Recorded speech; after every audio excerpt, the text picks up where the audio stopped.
सोए हुए अनिरुद्ध को हाथ के सहित चित्रलेखा उठा लगा के आंगन में रख दिया, चली गई। अब सो रहे थे और उषा नाच नाच करके गा गा करके जगाने लगी। जैसे नींद खुली देखा, अरे हम कहाँ गए, क्या देख रहे हो, हमने मंगाया है तुम्हें, तुम हमारा चित्र चुरा कर ले गए थे ना, हमने बुलाया है। बस दोनों का आपस में गंधर्व विवाह हुआ। लेकिन इधर बाणासुर को जब पता लगा कि मेरे महल में, मेरी बेटी के महल में दूसरा पर पुरुष आ चुका है, चारों तरफ से सेना लगा दिया और अनिरुद्ध को जेल में बंद करवा दिया। श्याम सुंदर नारद जी के द्वारा पता पाते हैं, सेना लेकर के आए, युद्ध करने लगे। बाणासुर की तरफ से भोले बाबा युद्ध कर रहे थे। लेकिन जब कन्हैया ने वैष्णव दुर्ग नाम का बाण छोड़ा, भोले बाबा शिव छोड़ते हैं, वैष्णव दुर्ग के आगे वैष्णव शीत जब चिल्लाने लगा और भोले बाबा युद्ध कर रहे थे, लेकिन कन्हैया उसी बीच में बाणासुर की भुजाओं को काटने लगे। भुजाएं 1000 भुजाएं थी, कट करके गिरने लगी। 4 बजे थी तब तक भोले बाबा चरण में गिर गए। बस अब महाराज माफ कर दीजिए, मेरा शिष्य, मेरा भक्त है। ठाकुर ने कहा 4 हाथी छोड़े। कन्हैया ने कहा मेरे नाती को मुक्त करिए। बहू के साथ में, उषा के साथ विदा करवा करके कन्हैया द्वारकापुरी ले गए।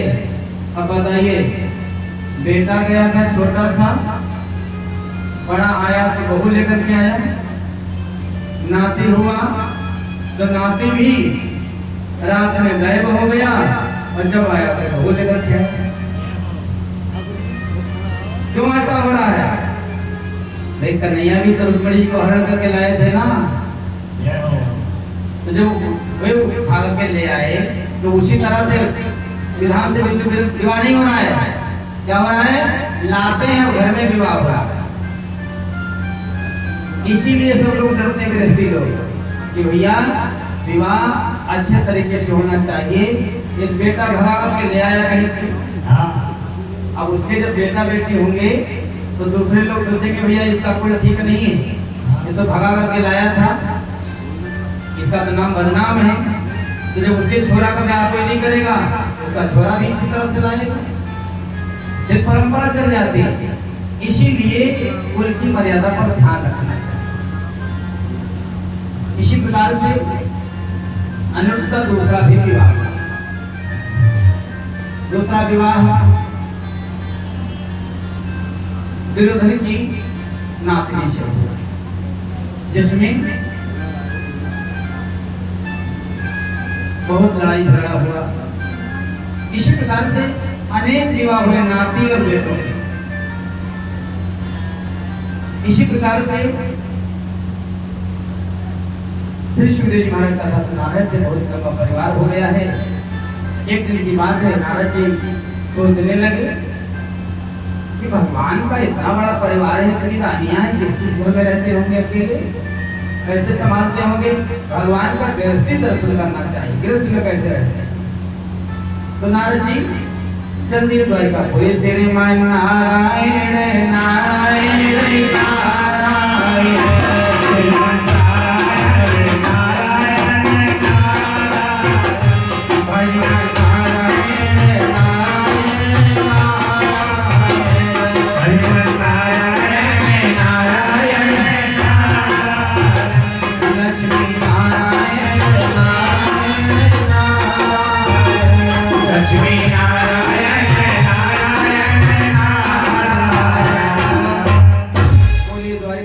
भगवान की जय हो। नारद जी पहुंचे, एक महल में गए तो देखा कन्हैया चादर ओढ़ करके सो रहे हैं। अरे यहाँ ठीक नहीं जाना, किसी को जगाना क्यों?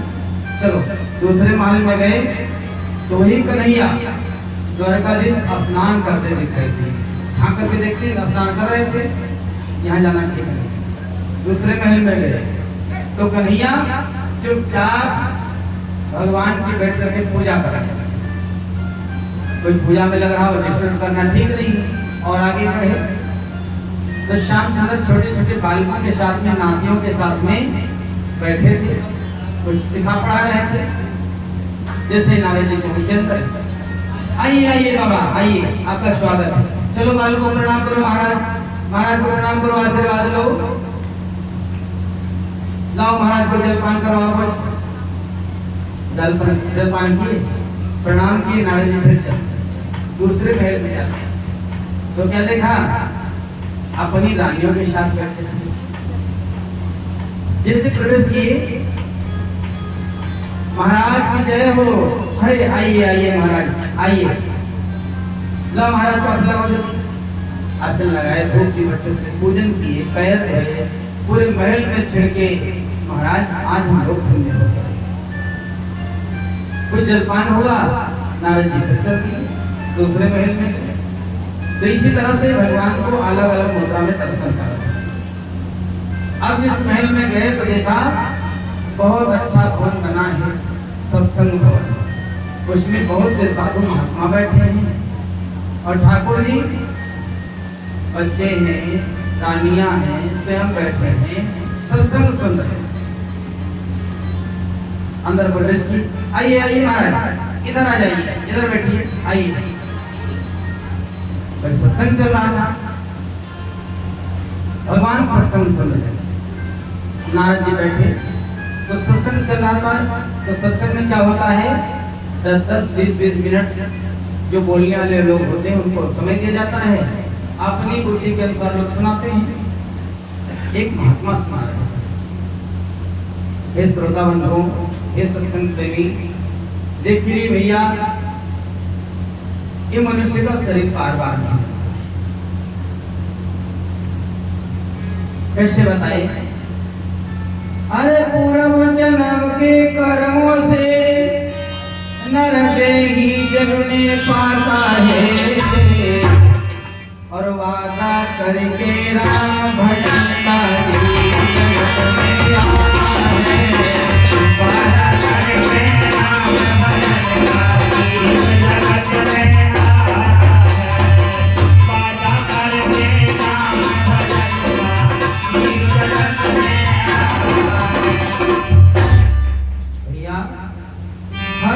जीव जब पैदा होता है, मनुष्य पैदा होता है, तब गर्भवास में भगवान से वादा करता मैं आपका भजन करूंगा। लेकिन मनुष्य का शरीर पालन के वादा भी किया, यहाँ करके वादा भूल जाता है। इसीलिए तरह तरह के कष्ट भगवान देते हैं। इसलिए भाइयों, दुर्लभो मानुषो देहा देहि नाम क्षण भंगुरहा तत्रापि दुर्लभम मन्ये वैकुंठ दर्शन। मनुष्य का शरीर मिला लेकिन क्षण भंगुर शरीर है, पता नहीं कब मरना पड़े। और इस मनुष्य के शरीर में एक चीज बहुत दुर्लभ है, वो क्या है, तत्रापि दुर्लभम मन्ये वैकुंठ दर्शनम। भगवान द्वारिकाधीश के, भगवान के प्यारे भक्तों का दर्शन बहुत दुर्लभ है। संत महापुरुषों का संग जल्दी नहीं मिल पाता। क्यों? गिरिजा संत समागम समन लाभ कछुआन, सोल होए बिनु हरि कृपा गावहि वेद पुराण। संत समागम तभी होगा जब भगवान की विशेष कृपा हो। संत विशुद्ध मिलई पलते ही चितवहि राम कृपा करते। विशुद्ध संत तब मिलते हैं जब भगवान की कृपा दृष्टि होती है जिस जीव पर, उसको अपने भक्तों से मिला लेते हैं।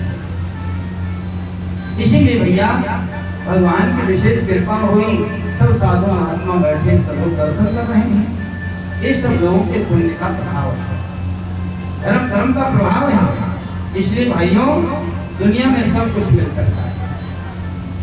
तातो मिले पुण्य मातो मिले, सुख घात मिले जुगति सुखदाई। राज मिले गजबाजी मिले, सब साज मिले मन वंचित पाई। लोक मिले विधि लोक मिले, सुर लोक मिले वैकुंठ हो जाई। सब ही सुख मिले, पर संत समागम गुरु न भाई। तुम्हारा जीवन बन जाएगा, सब कुछ मिल सकता है, लेकिन भगवान के प्यारे भक्तों का दर्शन जल्दी नहीं हो पाता है। इसलिए जब महात्मा नहीं मिलेंगे तो सत्संग कैसे मिलेगा? बिनु सत्संग न हरि कथा, तहि बिन द्रवहि नरा। बिना सत्संग के ज्ञान हो नहीं सकता, भगवान के प्रति प्रेम नहीं होगा। जब कथा सुनने को मिलेगी तभी प्रेम चलेगा। सत्संग होता है, सत्संग कथा क्यों सुना जाता है? इससे जीव जग जाता है। जीव को जगाने के लिए जो बेहोश मोह की निद्रा में सो रहा है और तरह तरह के सपने देख रहा है, उसको सत्संग में जगाया जाएगा। सत्संग से जीव जग जाता है। और जगने की पहचान क्या है? अरे जो जग रहा होगा वही तो जगाएगा, और तो सब सो रहे हैं। मोह निशासन सोवनिहारा, देखे सपन अनेक। सब लोग सो रहे हैं तो जगाएगा कौन? जो जग रहा होगा। जगो 4 बज गए, और जो सोई रहा वो जगाएगा कैसे? तो जगाते कौन है? यही जग जामिन जागहि जोगी, बिरति बिरंच पतंजलि।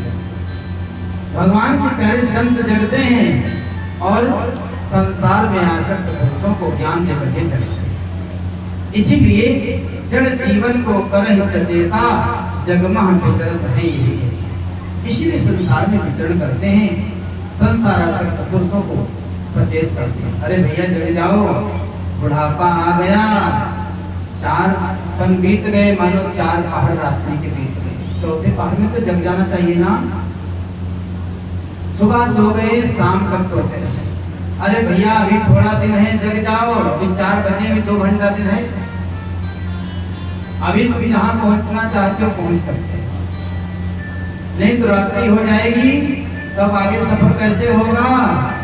चलोगे तो ठोकर खानी पड़ेगी, कष्ट उठाना पड़ेगा, भटकना पड़ेगा।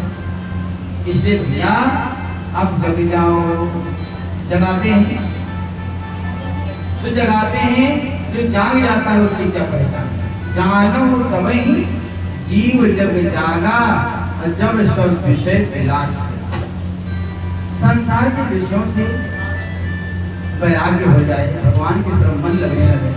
बस मुझे तो अकेले में अच्छा लगता है, मंदिर के सामने बैठा हूँ, भगवान सामने पर विराजमान है, बस मुझे कुछ नहीं, या तो भगवान का दर्शन या तो भगवान की कथा।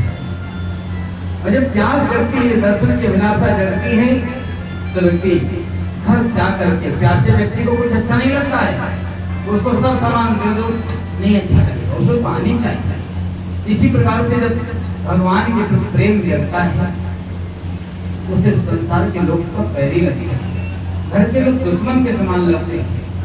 बस मेरो तो गिरधर गोपाल और दूसरों न जाके सोई मोर मुकुट मेरो पर सोई। मेरा तो मालिक वो है, हमारे सब नहीं है, ये तो सब पराये हैं। जग जाता है और चल जाता है। इसी प्रकार से दूसरे महात्मा का नंबर आया। बोलिए सत्संग भगवान की जय हो। हे श्रोता बंधुओं, श्रद्धामयी माताओं बहनों, सभी लोग ध्यान देना।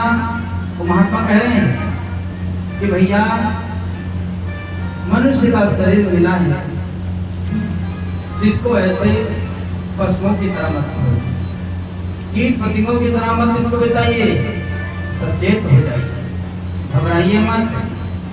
मरने का समय कोई निश्चित नहीं है, काल अचानक आएगा, समेट करके ले जाएगा। किसी को ये नहीं देखेगा कि धनवान है कि या गरीब है, या भूखा है कि प्यासा है, कैसा है, बूढ़ा है कि जवान है, ये नहीं। अचानक आएगा, समेट करके ले जाएगा। आजकल साइलेंट अटैक बहुत आते हैं, पता नहीं लगता कब मर गया। भाई तो पता ही नहीं है कि कब मरना पड़ेगा, तो हर समय सावधान है। हर समय पता नहीं कब दुश्मन अटैक करे। तो जब अटैक कोई करे उससे पहले सावधान रहें। क्या करना चाहिए? जो करना है उस काम को कर लेना चाहिए। तो भैया संसार में बेटा बेटी धन संपत्ति को खूब मिल जाएगा, लेकिन मनुष्य का शरीर एक ऐसा है जो ज्ञान योनि है, और पशु तो सब अज्ञान योनि है। पशु केवल खाना जानते हैं और बाल बच्चे पैदा करना जानते हैं, उनको ये नहीं पता है कि मुझे मार डालेगा, इस काम में मेरा हित होगा कि अहित होगा, कुछ नहीं। इसलिए बाल बच्चे तो पशु भी पैदा करते हैं, हम लोग कोई नया थोड़े काम कर रहे हैं। तो हमारा जीवन तो पशुओं जैसा है, पशुओं से अधिक हमारा तब महत्व होगा जब हम मनुष्य का शरीर पाकर के भगवान की तरफ लग जाएंगे। भव सागर से पार होने के लिए मनुष्य का शरीर नौका के समान है। ये जो दुख का सागर है, इसको हम कैसे पार करेंगे? भगवान ने कृपा करके मनुष्य का शरीर दिया, मानुष तन नौका समझाना, और जब नाव दिया तो भगवान ने नाव खेलने वालों को भी दे दिया। पहले पहले गाड़ियां ही थे तो ड्राइवर नहीं थे, जब गाड़ियां आई तो ड्राइवर बहुत हो गए। इसी प्रकार से जब मैंने भवसागर पार करने के लिए नाव दे दिया, मनुष्य का शरीर दिया, तो मैंने केवट का भी प्रबंध कर दिया। केवट कौन है? अरे केवट गुरु रूप है सोई, नौका पार लगावे तो। जो सतगुरु महात्मा हैं, ये सब नौका चलाने वाले केवट हैं, गाड़ी चलाने वाले ड्राइवर हैं। इसलिए भैया इनका संग मत छोड़िए, इनके साथ रहोगे तो तुम्हारा सफर बहुत अच्छा होगा। इसीलिए संत संग अपवर्ग कर, कामी भव कर पंथ, पाहे संतक विकोविद, श्रुति पुराण सद ग्रंथ। संसारी मनुष्यों का संग करोगे तुम्हारा पतन हो जाएगा, नरक में जाना पड़ेगा। असंत महापुरुषों की वाणी सुनते रहो, तुम्हारा जीवन करना है। क्योंकि संत महात्मा भगवान का भजन करते हैं, भजन करने वाले का दर्शन करने से पाप दूर हो जाता है। संत दर्श से पाप चले जाते हैं। इसीलिए दर्शन करना चाहिए। कैसे लोगों का संगत करना चाहिए? मुख देखत पातक हरे, परसत कलम बिलाहि, वचन सुनत मन मोहगत, पूर्ण भाग मिलाहि। भैया ऐसे साधु महात्मा भगवान की कृपा से मिलते हैं, जिनका मुख देखने से पाप नष्ट हो जाए और जिनका वचन सुनने से ज्ञान प्रकट हो जाए, मन के अंदर शांति आ जाए। और जिनके पास बैठते हैं ऐसा लगता है मैं दिल की बात उनसे कह दूं क्या, बड़ी शांति मिलती है इनका दर्शन करने से, पास में बैठने से। ऐसा मन करता है इनके मुख से बस सुनता ही रहता है। और उनके पास बैठेंगे, सेवा करेंगे तो कर्म विलीन हो जाएंगे। जो तुम्हारे बुरे कर्म थे, संग पाकर के सत्संगति में बैठ करके सब समाप्त हो जाएगा, जीवन निर्मल हो जाएगा। और जब जीवन निर्मल हो जाएगा तो निर्मल मन वाला ही भगवान को पाता है।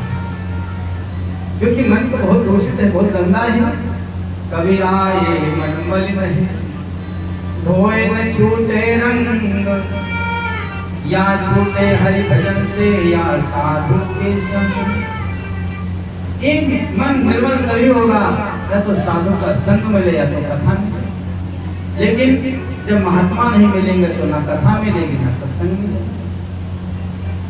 इसीलिए भगवान ने कह दिया भैया हम उसी को पसंद करते हैं जिसका निर्मल मन होता है। निर्मल मन जन सो मही पावा, वही कपट छल छिद्र न पावा। मुझे छली कपटी व्यक्ति अच्छा नहीं लगता है, मुझे तो निर्मल मन वाला अच्छा लगता है। और कैसा? मोह कपट छल छिद्र, हम लोग छल कपट करते हैं दूसरे से, और छिद्र माने होता दोष देखना, वो ऐसा वो ऐसा वो ऐसा, हम लोग बुराई देखते हैं दूसरे, अपने बुराई देखते हैं। हम कैसे? जैसे कहते देखो वो बहुत बुरा आदमी है, ये बहुत आदमी बेकार है। अब बताइए एक उंगली रहती है उसकी तरफ, 3 उंगलियां इधर, तुम अपनी तरफ तो देखो तुम कितना बुरे हो। जब तुम दूसरे में दोष देख रहे हो तो बुरे तो तुम हो जो तुम दूसरे में बुराई देख रहे हो। तुम मक्खी जैसे हो, वो ऐसा करता वो ऐसा करता है। अरे भैया अपना जीवन मधुमक्खी जैसा बनाओ, मक्खी जैसा नहीं। मक्खी तो गंदगी पर बैठती है, मधुमक्खी फूल पर बैठती है, मकरंद लेती है, उसे शहद बनकर के तैयार हो जाता है। शहद की तरह मकरंद अच्छी चीज लो। अरे जीवन मक्खी जैसा बनाओगे, सब में दोष देखोगे, वो ऐसा करता है वो ऐसा करता है। देखते देखते तुम इतना गंदे हो जाओगे, तुमसे लोग नफरत करेंगे, बात करना पसंद नहीं करेंगे। इसलिए मक्खी जैसा जीवन नहीं है, मधुमक्खी जैसे। कि मधुमक्खी देखो शहद इकट्ठा करती, हम सब लड़ाई करते, ये शहद थोड़ा हमको मिल जाता तो बढ़िया। इसलिए सबने से गुण देखो, इसमें कोई कितना बुरा होगा उसमें अच्छाई तो जरूर होगी।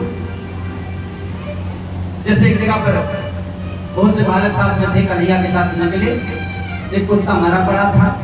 एक दुष्ट कहीं गए, रास्ते में मिल गया, कितना बदबू आ रही, बहुत बेकार है, ऐसा वैसा सब नाक उनकी भगे। कन्हैया ने मरा वो पड़ा था तो मुंह खुला हुआ था।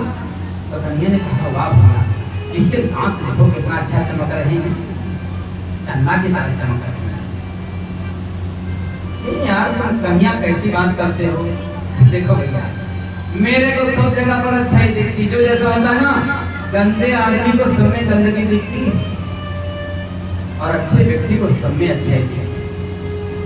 ये पहचान है, जो दूसरे में दोष देखता है वो दोषी व्यक्ति, और दूसरे में जो गुण देखता है वो सद्गुणी व्यक्ति।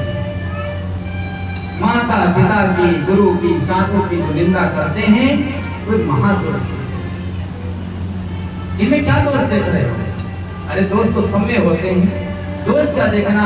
अरे इनमें भलाई क्या है, अच्छाई क्या है, इनसे क्या ज्ञान मिलता है, उस बात को करो, आगे चर्चा नहीं करनी चाहिए। तब तक भैया जलपान की व्यवस्था हो गई। हाँ भैया थोड़ा विराम कर दीजिए, जलपान कर लीजिए, तब सत्संग होगा। बोलिए भक्त भगवान की। हाँ भैया जलपान